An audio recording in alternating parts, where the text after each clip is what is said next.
Hi guys, I'm Prashanth. Last videos நீங்கள் பார்த்துருப்பீங்க. நம்ம பழனி முருகன் கோவிலை வந்து எக்ஸ்ப்ளோர் பண்ணியிருப்போம். இன்றைக்கி நம்ம எந்த மாதிரி வீடியோ ட்ரை பண்ண போகிறோம் அப்படின்னு பார்த்தீங்கன்னா, இன்றைக்கி நம்ம ஒரு பஸ் எக்ஸ்ப்ளோரிங் தான் ட்ரை பண்ண போகிறோம். எந்த மாதிரி பஸ்ஸு அப்படின்னு பார்த்தீங்கன்னா, Madurai to Bangalore, Bangalore to Madurai operate ஆகிற ராயல் ரோட் லிங்க்ஸோட ஏசி ஸ்லீப்பர் பஸ்ஸை தான் இன்றைக்கி நம்ம எக்ஸ்ப்ளோர் பண்ண போகிறோம். ஃபஸ்ட்டு நீங்கள் பஸ்ஸோட இன்டீரியர் எக்ஸ்டீரியர் ஷார்ட்ஸ் எல்லாம் பார்த்துட்டு வந்துடுங்க.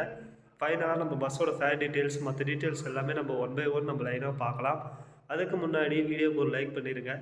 நம்ம ட்ராவலிங் இன்ஃபோஸ் சேனலை இப்போ தான் ஃபஸ்ட் டைம் பார்க்குறீங்கன்னா சப்ஸ்கிரைப் பண்ணி பெல் ஐக்கானை கிளிக் பண்ணி ஆளுங்க ஆப்ஷனையும் கொடுத்துருங்க. வாங்க வீடியோக்குள்ளே போகலாம்.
கைஸ், இது வரைக்கும் இந்த ராயல் ரோட் லிங்க்ஸோட ஃபுல் இன்டீரியர் எக்ஸ்டீரியர் ஷார்ட்ஸ் எல்லாம் நீங்கள் பார்த்துருப்பீங்க. இப்போ பஸ்ஸோட மற்ற டீட்டெயில்ஸ் எல்லாமே நம்ம பார்க்கலாம். ஃபஸ்ட்டு இந்த பஸ்ஸோட டைப் என்ன அப்படின்னு பார்த்தோம்னா 2+1 ஏசி ஸ்லீப்பருங்க. இந்த பஸ் கரெக்டாக மதுரை மாட்டுத்தாவணி ஆம்னி பஸ் ஸ்டாண்டில் நைட்டு 8:35க்கு டிபார்ச்சர் ஆகி நெக்ஸ்ட் டே மார்னிங் 5:20க்கு வந்து பெங்களூர் கலாசிபாளையம் ரீச் பண்ணுது. கிட்டத்தட்ட பார்த்தோம் அப்படின்னா ஒரு 8 hours 45 minutes கவர் பண்ணுற மாதிரி தான் இந்த பஸ்ஸோட டைமிங்ஸ் தந்திருக்காங்க. இந்த பஸ்ஸோட பாடி பில்டிங்கை பற்றி பார்த்தோம் அப்படின்னா எம்ஜி கிளைடர்ஸ் தான் இந்த பஸ்ஸை வந்து பில்ட் பண்ணியிருக்காங்க. இந்த பஸ்ஸோட பர்த் கவுண்ட்டை பற்றி நம்ம இப்போ பார்க்கலாம். இந்த பஸ்ஸில் வந்து டோட்டலாக 12 சிங்கிள் பர்த்தும் 24 டபுள் பர்த்தும் இந்த பஸ்ஸில் தந்திருக்காங்க. இந்த பஸ்ஸோட ரூட் என்ன அப்படின்னு பார்த்தோம்னா, நார்மலாக மதுரை டு பெங்களூர் பஸ்ஸஸ்லாம் எந்த ரூட்டை ஃபாலோ பண்ணுவாங்களோ அந்த ரூட்டை தான் இந்த பஸ்ஸும் ஃபாலோ பண்ணுறாங்க. மதுரைக்கு அப்புறம் திண்டுக்கல், கரூர், நாமக்கல், சேலம், தருமபுரி, கிருஷ்ணகிரி, ஓசூர், எலக்ட்ரானிக் சிட்டி அது வழியாக தான் கலாசிபாளையம் ரீச் பண்ணுற மாதிரி ரூட் தந்திருக்காங்க. இப்போ இந்த பஸ்ஸோட பர்த்தில் இருக்கிற அமெனிட்டிஸ் அண்ட் ஃபெசிலிட்டிஸோட டீட்டெயில்ஸ்லாம் நான் சொல்லியிருக்கேன். அதை போய் நீங்கள் பார்த்துட்டு வந்துடுங்க. ஃபஸ்ட்டு அவங்க பிராண்டிங் போட்ட பெட் ஸ்ப்ரெட் தந்திருக்காங்க. அப்புறம் காலுக்கிட்ட லக்கேஜ் ஹோல்டர், அதுலேயே வாட்டர் பாட்டில் ஹோல்டரும் தந்திருக்காங்க. அப்புறம் காலுக்கு மேலே ரொட்டேட்டபுள் ஏசி வெண்ட் தந்திருக்காங்க. தலைக்கு மேலே அதே மாதிரியான ரொட்டேட்டபுள் ஏசி வெண்ட் தந்திருக்காங்க. தலைக்கு பின்னாடி எல்இடி லைட், அப்புறம் சார்ஜிங் போர்ட்ஸ் தந்திருக்காங்க. அப்புறம் எம்ஜி பிராண்டு போட்ட பேக் ரெஸ்ட் தந்திருக்காங்க. அப்புறம் பிளாங்கெட் தந்திருக்காங்க. அப்புறம் பில்லோ வந்து நல்ல ப்ளஃபியான பில்லோவாகவே தந்திருக்காங்க. அப்புறம் சைடில் வந்து மொபைல் ஹோல்டர் தந்திருக்காங்க.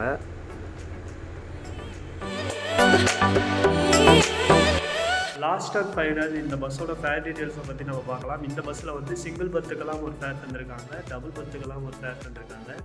சிங்கிள் பர்த்துக்கு வந்து பார்த்தோம் அப்படின்னா 800ம், டபுள் பர்த்துக்கு வந்து 900ம் ஃபிக்ஸ் பண்ணியிருக்காங்க.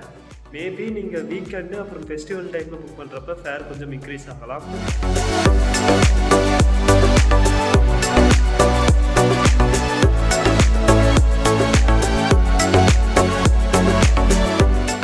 இந்த ராயல் ரோட் லிங்க்ஸ் பஸ்ஸோட ஃபுல் எக்ஸ்ப்ளோரிங் வீடியோவும் நீங்கள் பார்த்துருப்பீங்க. நான் எல்லா டீட்டெயிலுமே கவர் பண்ணிட்டேன் அப்படின்னு தான் நினைக்கிறேன். ஃபேர் டீட்டெயில்ஸ் எல்லாமே நான் கவர் பண்ணிட்டேன். ஓகே, நீங்கள் Bangalore to Madurai, Madurai to Bangalore try பண்ணணும் அப்படின்னு நினச்சிங்கன்னா தாராளமாக இந்த பஸ்ஸை ட்ரை பண்ணி பாருங்கள். ரேட்டிங்ஸும் நல்ல ரேட்டிங்ஸ் தான் வாங்கியிருக்கு. சரி, ஓகே, நெக்ஸ்ட்டு நம்ம வேறு எந்தெந்த மாதிரியான பஸ்ஸஸ்லாம் ட்ரை பண்ணலாம் அப்படிங்கிறத மறக்காமல் கமெண்ட்டில் சொல்லிட்டு போங்க. முடிஞ்ச அளவுக்கு நான் எவ்வளோ சீக்கிரம் ட்ரை பண்ண முடியுமோ ட்ரை பண்ணி உங்களுக்கு நான் காட்டுறேன். இந்த வீடியோ உங்களுக்கு பிடிச்சிருக்கும் அப்படின்னு நினைக்கிறேன். வீடியோ உங்களுக்கு பிடிச்சிருந்துச்சுன்னா மறக்காமல் like, comment, share and travelling and force சேனலை இப்போ தான் ஃபஸ்ட் டைம் பார்க்குறீங்கன்னா சப்ஸ்கிரைப் பண்ணி பெல் ஐகானை கிளிக் பண்ணி ஆளுங்கள் ஆப்ஷனையும் கொடுத்துருங்க. இதுக்கப்புறம் தொடர்ச்சியாக ஒரு 4 to 5 வீடியோஸ் வந்து ஆம்னி பஸ் ரிலேட்டடான எக்ஸ்ப்ளோரிங் வீடியோஸ் மட்டும்தான் நான் அப்லோட் பண்ணுவேன். ஏன்னு பார்த்தீங்கன்னா நான் vlog எடுக்க எங்கேயும் நான் வெளியில் போகலை. லாஸ்ட்டாக வந்து பழனிக்கு நான் போனதோடு சரி, அதுக்கப்புறம் நான் எங்கேயுமே போகலை. அதனால இதுக்கப்புறம் ஒரு 4 to 5 வீடியோஸ் வந்து ஆம்னி பஸ் எக்ஸ்ப்ளோரிங் மட்டும்தான் வரும். மேபி நான் இதுக்கப்புறம் எங்கேயாச்சும் போனேன் அப்படின்னா நான் அதையும் கூட உங்களுக்கு நான் கவர் பண்ணி காட்டுறேன். நெக்ஸ்ட் ஒரு சூப்பரான வீடியோ உங்களை நான் மீட் பண்ணுறேன் கைஸ். டாட்டா, பாய்.